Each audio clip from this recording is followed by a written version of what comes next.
What's up, everybody, and welcome back to One Game at a Time. Your one-stop shop for all things gaming. That's right, we got a lot to cover today. Oh yeah, we do.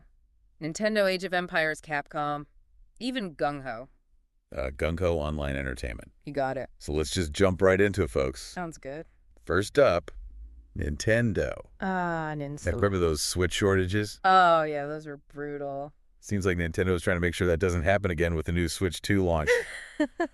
Well, I certainly hope so. I know, right? Yeah. Nintendo President Shuntaro Furukawa said they're making preparations. That's good to hear. And get this, analysts are predicting some crazy sales numbers. Really? How crazy are we talking? Like potentially over 4 million units sold in the U.S. alone just in 2025. Whoa. And it could even exceed 80 million units sold worldwide by 2028.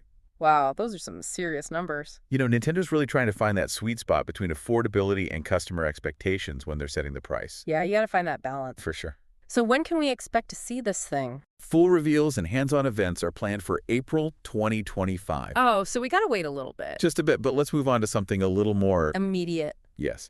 Age of Empires. A classic. Over 60 million players worldwide. It's huge. And for all you Age of Mythology, retold fans out there, the Immortal Pillars expansion is launching March 4th. Oh, nice. New Chinese Pantheon, new maps and gameplay features. Awesome. Premium edition owners get it for free too. Even better. And hold on to your hats because Age of Empires II, Definitive Edition, and Age of Mythology, retold, are coming to PlayStation 5. No way. Cross-play across all platforms, so Yeah. PC, Xbox, PlayStation, everybody can play together. That's what I like to hear. And that's not all. 2 DLC expansions for Age of Empires: The Faith are coming in 2025. Oh man, they're really going all out. There are new civilizations, units, buildings, game modes, you name it. Wow, keeping busy. And Age of Empires mobile players, there are new events and features coming in February.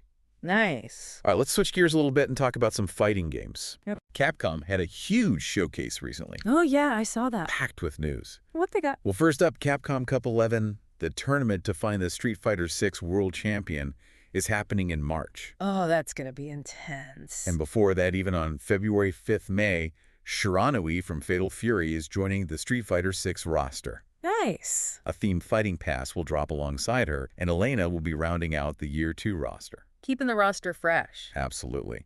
And remember how we were all waiting for Marvel vs. Capcom Fighting Collection, arcade classics, to come to Xbox? Yeah, felt like forever. The wait is over. Finally. It's available now. Awesome. 7 classic games included. Hit me with them. X-Men Children of the Atom, Classic. Marvel Superheroes, X-Men vs. Street Fighter, Marvel Superheroes vs. Street Fighter, Oh man. Marvel vs. Capcom Clash of Superheroes, Marvel vs. Capcom 2, New Age of Heroes, and The Punisher. That's a lot of nostalgia. It is. And mark your calendars for May 16th, folks, because Capcom Fighting Collection 2 is launching on all major platforms. This one has 8 games in it. Hey, Yeah. lay them on me.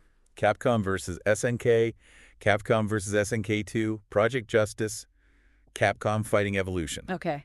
Street Fighter Alpha 3, Upper Plasma Sword, Power Stone, and Power Stone 2. That's a stacked collection. If you pre-order, you even get 2 bonus songs for the gallery mode. Oh, nice.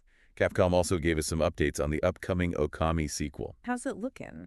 Still no official title, but the teaser they released looks very promising. Nice. And if you're looking for something similar to tide you over the demo for Kunitsugami, Path of the Goddess is out now. Cool. And there's even an Okami bundle available, featuring both Path of the Goddess and the original Okami. Sounds like a good deal. But that's not all. There's more. Capcom had one more surprise up their sleeve. Oh, man. What is it? Brand new Onimusha game, titled Way of the Sword, coming out in 2026. Onimusha, let's go. Set in Edo period Kyoto, and it features a samurai wielding an Oni gauntlet. Sounds awesome. Intense swordplay absorbing monster souls to restore health and unleash special moves. I'm sold. And for all you Onimusha fans who can't wait that long, Yeah. a remaster of Onimusha 2, Samurai's Destiny, is coming to all major platforms sometime in 2025. They're really spoiling us. They are.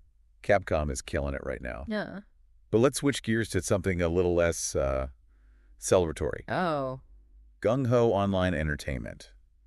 The company behind Puzzle & Dragons is facing some criticism from shareholders. Really? Why is that?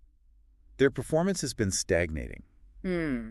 and there are concerns about a lack of transparency, even though They've spent over $640 million developing around 20 other games in the last decade. Wow, and none of them have taken off.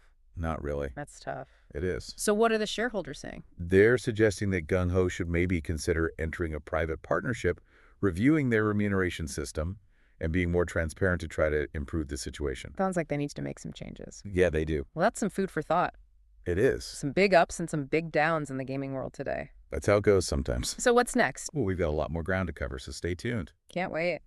All right, so where were we? We were talking about the Switch 2, Oh, yeah, that's right. and when we might finally get to see it. Yeah, that was going to be my question. Well, it looks like we'll have to wait a little bit longer. How long? Full reveal and hands-on events aren't planned until April 2025. Oh, man. I know, but hey, it gives us something to look forward to. True, that... Plus, it gives them more time to really polish it up. Yeah, make sure it's ready. Exactly. And remember, they're still going to support the original Switch even after the Switch 2 comes out. Oh, that's good to hear. Yeah, so don't worry, your current console isn't going anywhere. Phew. So from one long-running franchise to another, let's talk more about Age of Empires. Always a good time to talk about Age of Empires. We mentioned those DLC expansions coming to Age of Empires V in 2025. Yeah, those variant civilizations sound pretty interesting. They do, right? And we're getting 2 expansions that will introduce those. 2? That's going to shake things up for sure. So what are these variant civilizations exactly? They're basically like twists on the existing civilizations. Oh, I see. Older unit rosters, different gameplay mechanics. So it's kind of like a what-if scenario. Yeah, exactly. Cool. And they're really focused on incorporating player feedback with these. Oh, that's awesome. Yeah, they want to make sure they're giving the players what they want. Smart move. And they're not just adding new civilizations, they're experimenting with new game modes too. Like what? Think shorter, more repeatable experiences. Interesting. Yeah, it's all about encouraging players to try different strategies and playstyles. I like that. The first expansion, Knights of Cross and Rose, comes out in the spring. Cool. And it's supposed to offer some really fresh gameplay inspired by real historical events. I am intrigued. And while we wait for those expansions, Age of Empires Mobile has a ton of stuff planned for February. Oh, yeah. New content and events to keep players busy. Nice. There's the Battle of Dawn campaign, set in this legendary temple with cross-server battles. Sounds epic. Oh, it is. And there might even be some Valentine's Day cosmetics. Ooh, festive. And then there's just these treasure hunt where you can explore a game board and earn rewards. That sounds fun. It is.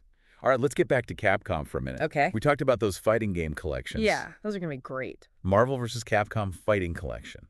Arcade Classics and Capcom Fighting Collection 2. A lot of classics in there. Right. It's a great way to experience Capcom's fighting game history, whether you're a seasoned veteran or a newcomer. I agree. You can relive those pixelated glory days or discover some gems you might have missed. Some real hidden treasures in those collections. For sure.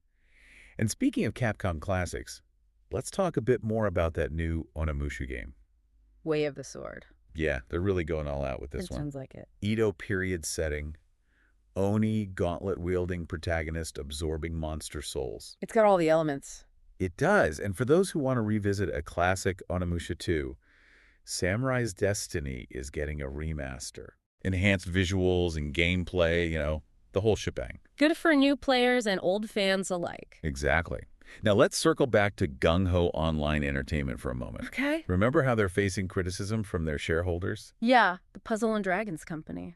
It's a tough situation for sure. So what's the main issue here? Well, they've spent a ton of money developing new games. We're talking millions, right? Over $640 million to be exact. That's a lot of dough. And none of those games have really come close to matching the success of Puzzle and Dragons. So they're kind of stuck in a rut? Kind of, yeah. It's a good reminder that even in mobile gaming, you can't just rely on one hit. Gotta keep innovating. You got, especially in a market that changes as quickly as mobile gaming. So what do they need to do? Well, the shareholders are suggesting some big changes. Like what?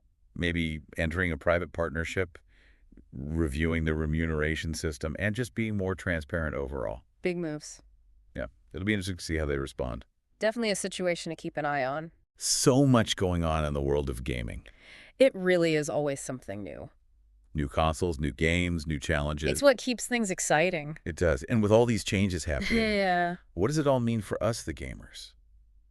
Well, for one thing, it shows that developers are actually listening to us. Oh, yeah. How so? Think about it. We're seeing new content for our favorite games.